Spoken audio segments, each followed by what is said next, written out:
This is English Shorthand dictation number 302, and the dictation speed is 120 words per minute. Ready? Start.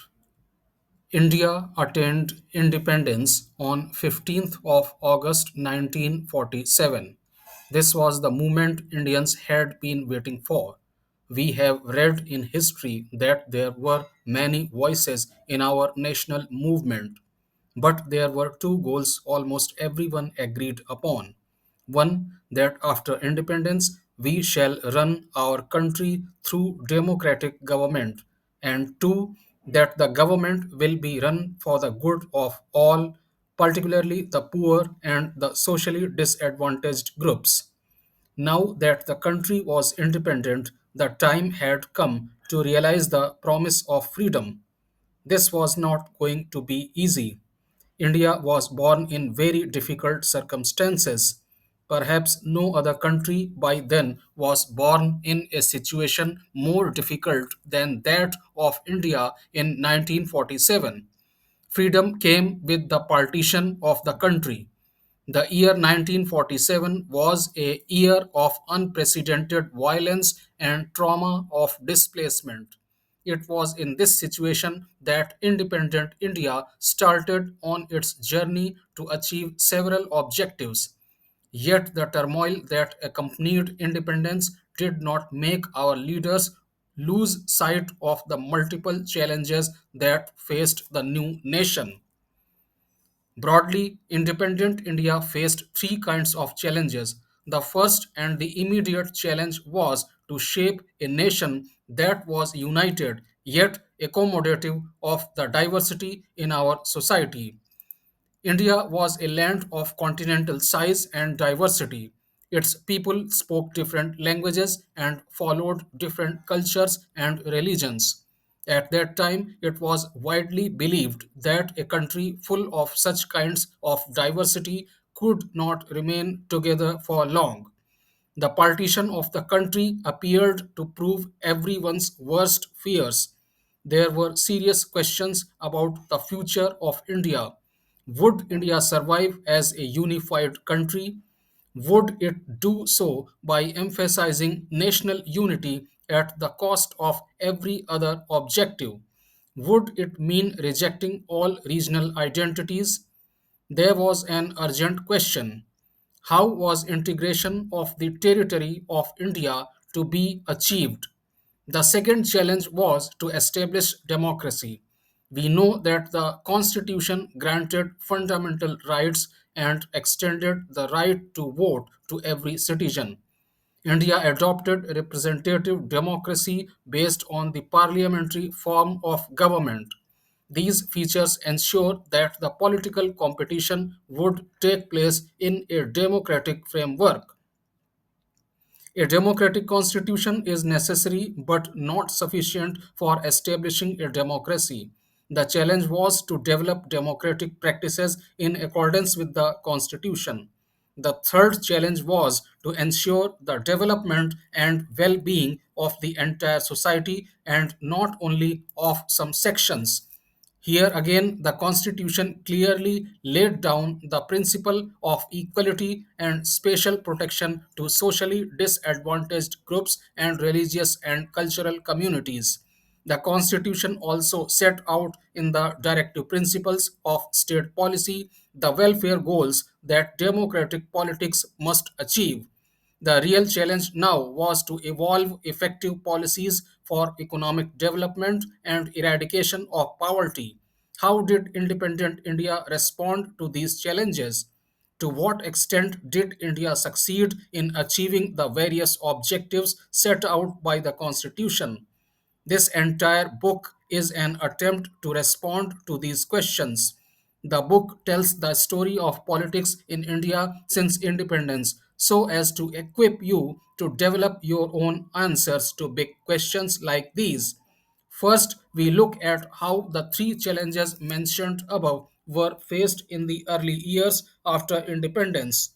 We focus on the first challenge of nation building that occupied center stage in the years immediately after independence. We begin by looking at the events that formed the context of independence. This can help us understand why the issue of national unity and security became a primary challenge at the time of independence. We shall then see how India chose to shape itself into a nation united by a shared history and common destiny. This unity had to reflect the aspirations of people across the different regions and deal with the disparities that existed among regions and different sections of people. Then we shall turn to the challenge of establishing a democracy and achieving economic development with equality and justice. In August 1947, not one but two nation states came into existence, India and Pakistan. This was a result of partition, the division of British India into India and Pakistan.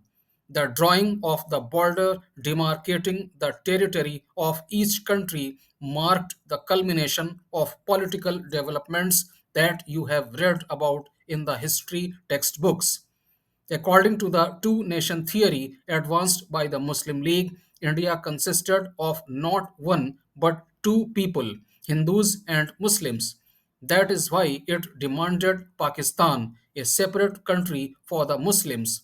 The Congress opposed this theory and the demand for Pakistan.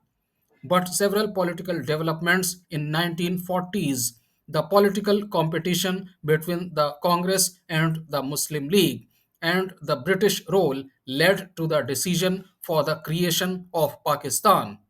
Thus, it was decided that what was till then known as India would be divided into two countries, India and Pakistan.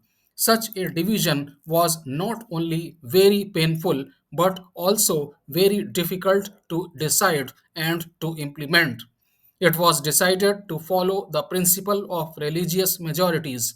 This basically means that areas where the Muslims were in majority would make up the territory of Pakistan. The rest was to stay with India. The idea might appear simple, but it presented all kinds of difficulties. First of all, there was no single belt of Muslim majority areas in British India. There were two areas of concentration, one in the west and one in the east. There was no way these two parts could be joined.